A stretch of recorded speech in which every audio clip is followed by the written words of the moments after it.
So what is creativity? Creativity is about making new connections between ideas and things.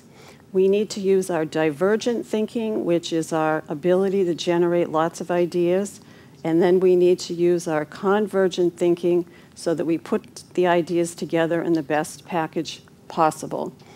Now, I love this little girl here. I bought that picture, actually. I loved it so much. When we were children, we often got into moments of abandon where we would play in the sand and make castles. We would do plays in the backyard. We would write and paint with absolutely no self-consciousness. We need to get that joy back into our lives because that's really the essence of creativity. It's supposed to be fun. And if we get into what we're passionate about and what we're fascinated with, we can have that. So what I want to do today, because creativity is about really designing a new puzzle and putting your own signature on it, I just want to pass out and have everybody take a puzzle piece that you can put on your computer to remind you every day that you have the answers to solve the puzzles in your business and that that's part of your creative energy. So take one that really inspires you. I spent a lot of time at Legos coming up with the best ones. But we need symbols. I often have people come in with symbols of their creative process so that they can remember every single day that they are a creative being. Because we all have the software, but we forget how to use it. Or somebody told us we weren't good at using it. In Family Matters, maybe you can't paint or sculpt, but experts say finding your unique creative talent is the key to happiness and success. Tonight, Suzanne Bates has more on the secrets of highly creative women.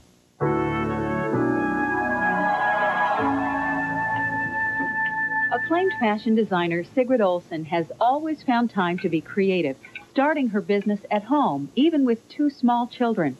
Everything takes time, but you make time for things that you love. Sigrid nurtured her creative talent even as a teenager. By the time I was a senior, I had 5 art classes and 1 English class or something.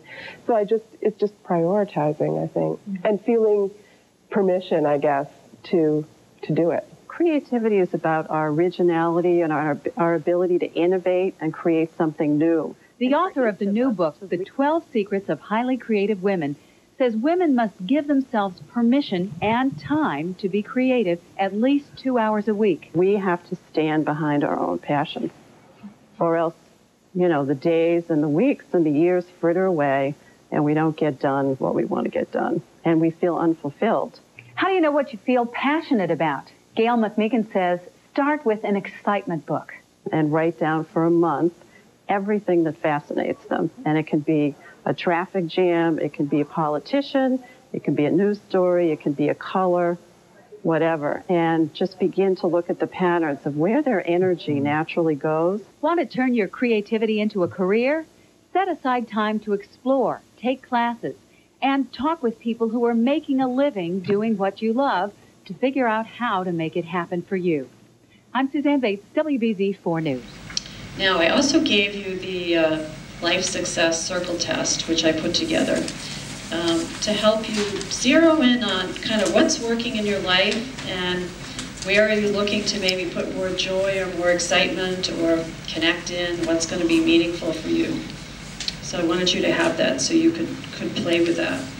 And I want to allow some time for questions, and I just want to leave you with kind of a final quote.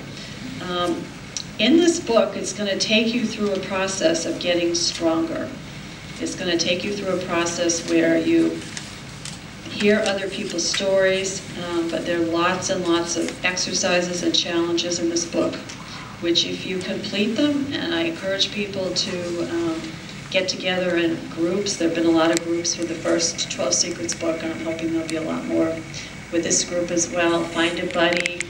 You can do it by phone, you can do it in person, but gather some women together and work on some of these things and help build your courage muscles and go after the things that are worth it. So finally, this quote was unknown. I really wish I knew who had done it, but I really love it, so I put it in the book. And I quote, "When one woman honors who she is, all women collectively move closer to becoming what they are capable of being." So thank you all, and to your success as you define it.